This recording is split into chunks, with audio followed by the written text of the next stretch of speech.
দার কে জানে আদরক কা স্বাদ। আমি শুধু বাঙালিদের নই, পুরো ইন্ডিয়ার ইমোশন, বুঝলি তো?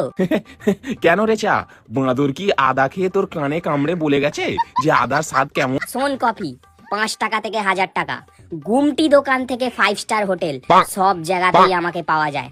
আমার একটা আলাদাই স্ট্যান্ডার্ড আছে। হ্যাঁ হ্যাঁ, তোর স্ট্যান্ডার্ড সেটা তোর বন্ধু বেকারি বিস্কুট আর সিগারেটকে দেখলেই বোঝা যায় একজন বেকার আর একজন পুরো নেশাখোর। শোন কফি, আমার বন্ধুদের নিয়ে কোনো কথা বলিস না।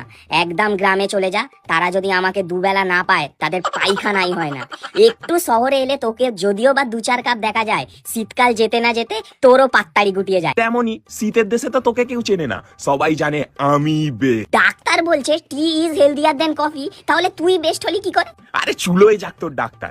উন্নত দেশের লোকেরা সব আমাকেই খায় আর তুই কিনা নিজেকে বেস্ট বেস্ট বলে বেড়াচ্ছিস। শোন কফি, আমাকে বেস্ট বেস্ট বলে বেড়াতে হয় না। যা গুগল বাবার কাছে চলে যা, সেই বলে